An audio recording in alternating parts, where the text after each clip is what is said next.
Los estadounidenses no aceptan, bajo ninguna circunstancia, que en América Latina haya algún país que tenga protagonismo. Ellos piensan que los países de América Latina deben estar todos subordinados a la orientación del Departamento de Estado estadounidense. Los estadounidenses siempre han tenido injerencia en la política latinoamericana. Ellos fueron responsables del golpe en Brasil, fueron responsables del golpe en Chile, del golpe en Uruguay, del golpe en Argentina. ¿Sabes? Entonces, sí, eso forma parte de la cultura política estadounidense y es contra eso que yo me rebelé, porque Brasil es un país soberano. Brasil tiene derecho a decidir sus propias políticas. Brasil tiene derecho a decidir su economía y Brasil tiene derecho a determinar sus relaciones internacionales, así como China también tiene ese derecho. Y es por eso que no podemos aceptar el papel que Estados Unidos intenta imponerle a la humanidad, queriendo ser el país sheriff del mundo. El gobierno de Estados Unidos está interviniendo descaradamente en los asuntos internos de Brasil y el presidente estadounidense Donald Trump está intentando desestabilizar al presidente brasileño de izquierda elegido democráticamente, Lula da Silva. La Casa Blanca de Trump ha declarado oficialmente a Brasil como una amenaza para la llamada seguridad nacional de Estados Unidos y el Departamento de Estado estadounidense ha impuesto sanciones a funcionarios del gobierno brasileño, en particular a jueces brasileños, lo cual es una forma descarada de injerencia en los asuntos internos de Brasil. Trump también ha anunciado un arancel masivo del 50% sobre Brasil, que es una de las tasas arancelarias más altas que Trump ha impuesto a cualquier país. Así que esto plantea la pregunta, ¿por qué? ¿Qué está tratando de hacer Trump? Aquí tiene dos objetivos principales. Uno tiene que ver con la política internacional, la política exterior de Brasil, y el otro con la política interna de Brasil.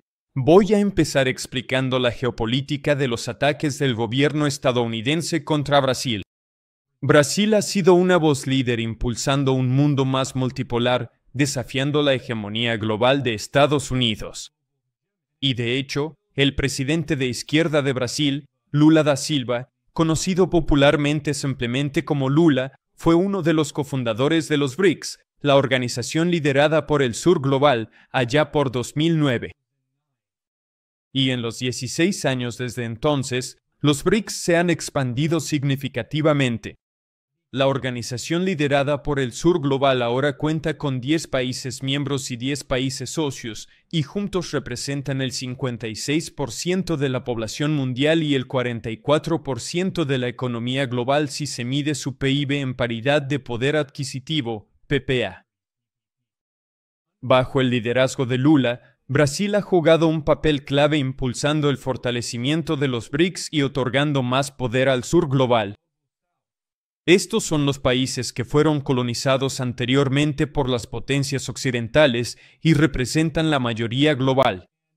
Y bajo el liderazgo de Lula, Brasil se ha acercado cada vez más a China, que es el mayor socio comercial de Brasil, y Brasil mantiene relaciones bastante buenas con Rusia. Y Lula se ha opuesto a la hegemonía de Estados Unidos. Cuando Trump amenazó con imponer aranceles del 50% a Brasil, Lula dijo: el mundo no necesita un emperador. Estados Unidos no es el emperador global.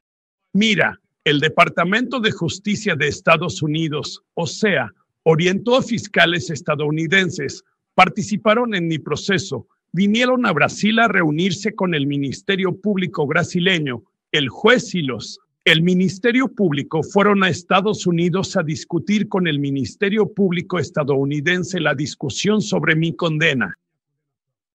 Tenemos grabado el testimonio de fiscales estadounidenses celebrando mi arresto. La única explicación que encuentro para esto, Eric, es que Brasil se estaba convirtiendo en un protagonista internacional muy importante. Estábamos luchando para que el Consejo de Seguridad de la ONU tuviera más países. Estábamos luchando para construir un bloque muy fuerte en Sudamérica. Estábamos construyendo el BRIC, Brasil, China, India, Sudáfrica y Rusia.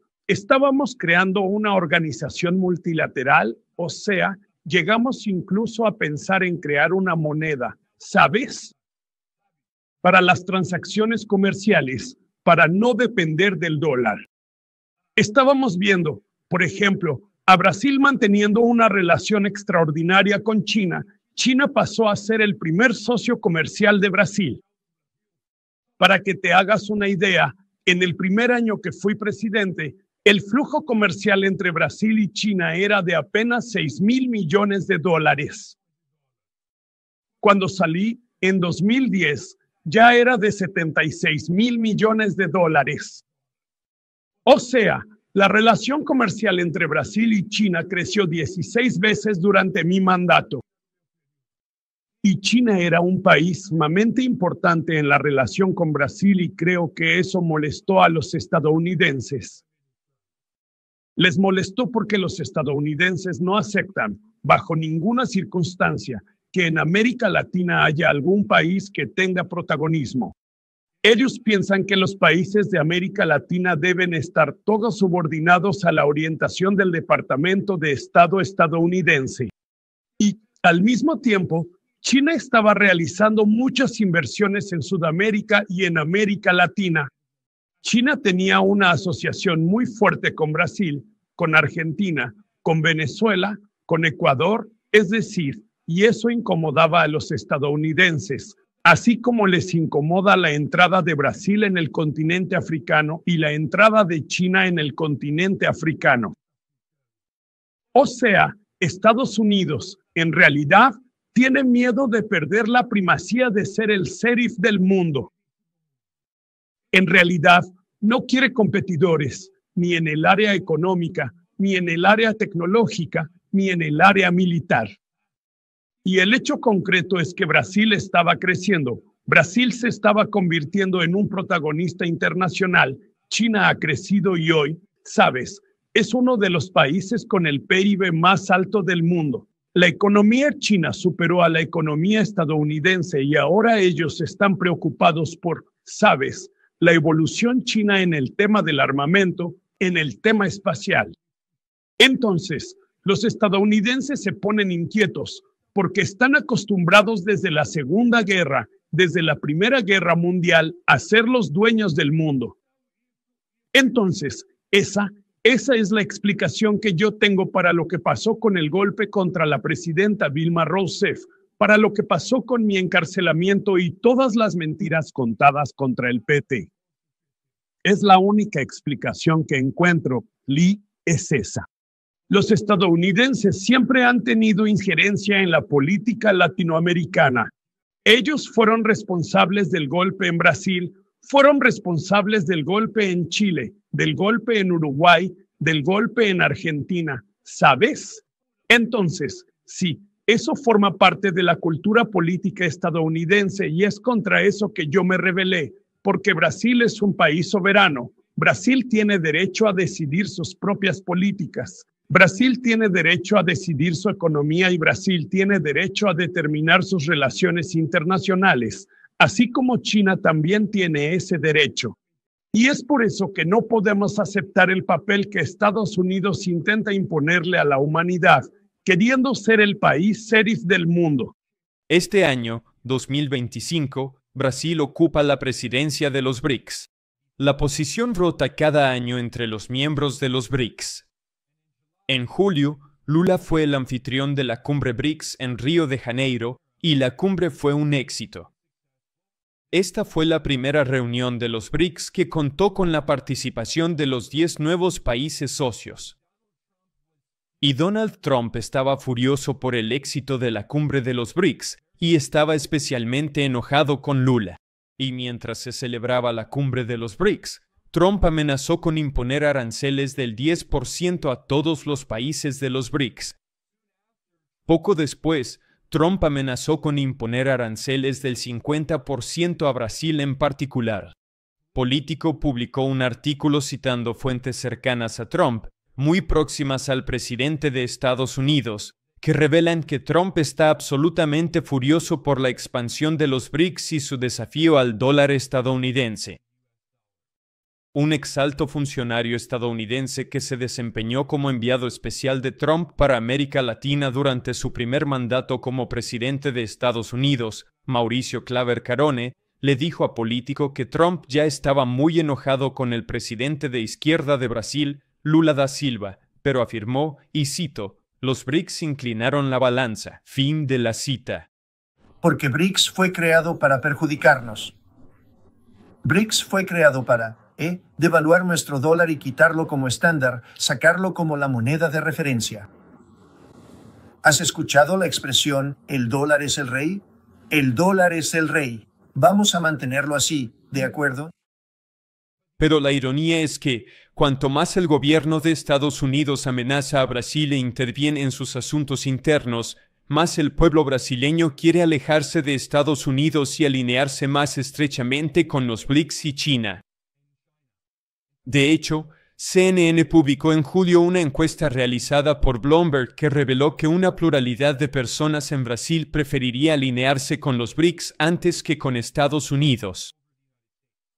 Así que la encuesta preguntó a la gente en Brasil, ¿con qué país u organización cree usted que los BRICS deberían aliarse más estrechamente? Por lo tanto, solo podía haber una respuesta, no respuestas múltiples. El 38,1% de los brasileños dijo que deberían alinearse más estrechamente con los BRICS. Solo el 31,1% dijo Estados Unidos. El 12,9% dijo China. Ahora bien, obviamente, China está en los BRICS. China es la C en BRICS. Así que, cuando se combinan BRICS y China, una ligera mayoría, el 51% de las personas en Brasil, dijo que deberían aliarse más estrechamente con BRICS, citó China, en comparación con solo el 31% que eligió a Estados Unidos y apenas un 8% a la Unión Europea. Así que las amenazas de Trump contra los BRICS y Brasil en particular, en realidad están teniendo el efecto contrario, fortaleciendo a los BRICS y haciéndolos más populares en el sur global. Las amenazas de Trump también están haciendo que Lula sea más popular, y esto me lleva a la otra razón principal por la que Trump está interviniendo en los asuntos internos de Brasil, que tiene que ver con la política interna de Brasil. Lula es un político de izquierda, y Trump odia a Lula y al Partido de los Trabajadores, de izquierda, del cual Lula es uno de los cofundadores. Y en 2026, se avecina una elección en Brasil, y Lula ha insinuado que va a postularse para la reelección, y las encuestas ya muestran que Lula está a la cabeza. Así que Trump está tratando de intervenir en los asuntos internos de Brasil para perjudicar a Lula y al Partido de los Trabajadores, de izquierda. Trump y su movimiento MAGA en Estados Unidos están estrechamente aliados con el expresidente de extrema derecha de Brasil, Jair Bolsonaro, quien fue presidente de 2019 a 2023. Bolsonaro fue uno de los políticos más pro-estadounidenses del planeta. Bolsonaro era tan extremadamente pro-estadounidense que hacía mítines en Brasil con la bandera de Estados Unidos y también la bandera de Israel. Nunca he visto a un jefe de Estado en funciones de un país hacer mítines en su propio país con banderas extranjeras. Bolsonaro no estaba reuniéndose con funcionarios estadounidenses o israelíes. Él hacía sus propios mítines nacionales con banderas extranjeras, dejando claro que, en realidad, Bolsonaro no estaba sirviendo a los intereses de Brasil. Él estaba sirviendo a los intereses del imperio estadounidense, que es donde realmente reside su lealtad. Y en 2022, Bolsonaro perdió las elecciones presidenciales contra Lula, así que intentó dar un golpe de Estado. Bolsonaro admitió ante el tribunal que se reunió con los principales líderes del ejército brasileño e intentó conseguir su apoyo para lanzar un golpe de Estado y evitar que Lula y la izquierda, que ganaron las elecciones de 2022, llegaran al poder. Esto se llama intento de golpe de Estado y es ilegal en todos los países del mundo. El 8 de enero de 2023, los partidarios de ultraderecha de Bolsonaro lanzaron un ataque violento en la capital brasileña, Brasilia, y asaltaron el Congreso brasileño, la Corte Suprema y el Palacio Presidencial. Esto fue parte del intento de golpe de Estado más grande y estuvo directamente inspirado en el 6 de enero de 2021, cuando los partidarios de Donald Trump asaltaron el Capitolio en Washington, D.C., porque Bolsonaro se negó a aceptar los resultados de las elecciones presidenciales de 2022 en Brasil, al igual que Trump se negó a aceptar los resultados presidenciales de 2020. Así que estos eventos fueron muy similares. Y de hecho, algunas figuras importantes del movimiento de extrema derecha en Estados Unidos también estuvieron involucradas en este intento de golpe en Brasil, incluyendo a Steve Bannon. Steve Bannon tiene un movimiento global de extrema derecha que él llama The Movement, muy creativo. Y Bannon está estrechamente aliado con Jair Bolsonaro y los seguidores de Bolsonaro en Brasil, conocidos como los bolsonaristas. Y uno de los temas principales que los une es China. Tanto el movimiento de extrema derecha en Estados Unidos, Trump y el movimiento MAGA son extremadamente antichinos. Quiero decir, los demócratas también lo son, pero especialmente en Brasil, el movimiento bolsonarista de extrema derecha es muy antichino, mientras que ya mencioné como Lula y el Partido de los Trabajadores de Izquierda son mucho más pro-China y pro-BRICS. Así que cuando Bolsonaro estaba haciendo campaña para ser presidente de Brasil en 2018, atacaba constantemente a China y culpaba a China de todo, y como presidente, fue bastante antichino en comparación con Lula y Dilma Rousseff, la otra presidenta brasileña de izquierda. Y por supuesto, Trump inició la guerra comercial contra China en Estados Unidos. Por supuesto, eso fue continuado por los demócratas y Joe Biden. No estoy diciendo que los demócratas sean pro-paz, no lo son. Pero Trump y el movimiento MAGA son extremadamente antichinos, y de hecho, Steve Bannon, quien fue el principal estratega de Trump, y Bannon fue el director ejecutivo de la campaña presidencial de Trump en 2016, Bannon se jactó en 2018, dijo, cito, "Estamos en guerra con China". Fin de la cita.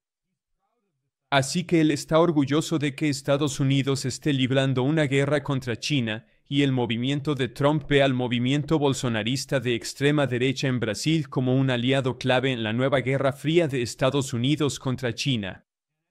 Y como dije, cuando Bolsonaro era presidente de Brasil, era tan pro-estadounidense como un político podía ser.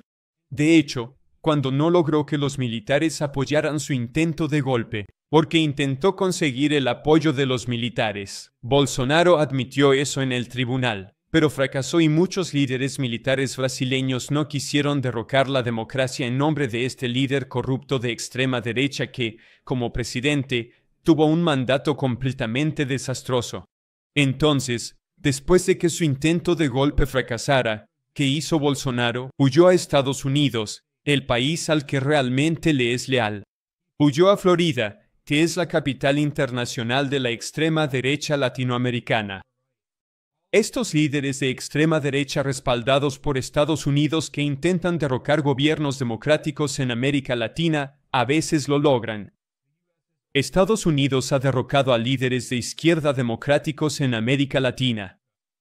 Pero cuando fracasan, suelen huir a Florida, a Miami, porque saben que el gobierno estadounidense los protegerá y no enfrentarán consecuencias. De hecho, el hijo de Bolsonaro hizo exactamente lo mismo. Entonces, Jair Bolsonaro era el presidente. Su hijo, Eduardo Bolsonaro, también es un político de extrema derecha y fue diputado en Brasil. Pero también estuvo involucrado en el intento fallido de golpe de Estado y, cuando fracasó, él también huyó a Estados Unidos para evitar consecuencias legales en Brasil. Es un prófugo de la justicia. Y Jair Bolsonaro, el padre, admitió en una entrevista que su hijo ahora está buscando la ciudadanía estadounidense. Quiere que la administración Trump lo haga ciudadano estadounidense para poder involucrarse directamente en la política de Estados Unidos. De nuevo, repito, la extrema derecha en Brasil y, en general, la derecha latinoamericana. Conozco muy bien esta región, viví varios años en América Latina. La derecha latinoamericana es tan pro-estadounidense como se puede ser. Hay un término en español que se usa para ellos, que es vendepatria, que literalmente significa vender tu patria. Bolsonaro es un gran ejemplo. Eduardo Bolsonaro, él quiere ser un norteamericano, quiere ser un político estadounidense para poder servir directamente a los intereses del imperio estadounidense y no solo indirectamente, que es lo que él y otros oligarcas de derecha en América Latina siempre hacen. Sirven a los intereses de las corporaciones estadounidenses, Wall Street y Silicon Valley, y van en contra de los intereses de sus propios países. Y por eso Donald Trump está interviniendo directamente en los asuntos internos de Brasil para intentar apoyar al movimiento bolsonarista de ultraderecha en Brasil y perjudicar al presidente de izquierda Lula. Esto es lo que lo conecta todo. Por supuesto, la política internacional y la política interna están profundamente vinculadas. Y esto forma parte de un intento del imperio estadounidense de imponer su hegemonía sobre Brasil, que es el país más grande de América Latina. Y altos funcionarios del gobierno estadounidense bajo Trump han estado invocando la doctrina Monroe, una doctrina colonial de hace 200 años. Tratan a América Latina como el llamado patio trasero de Estados Unidos, y básicamente están intentando colonizar la región para favorecer los intereses de las corporaciones estadounidenses.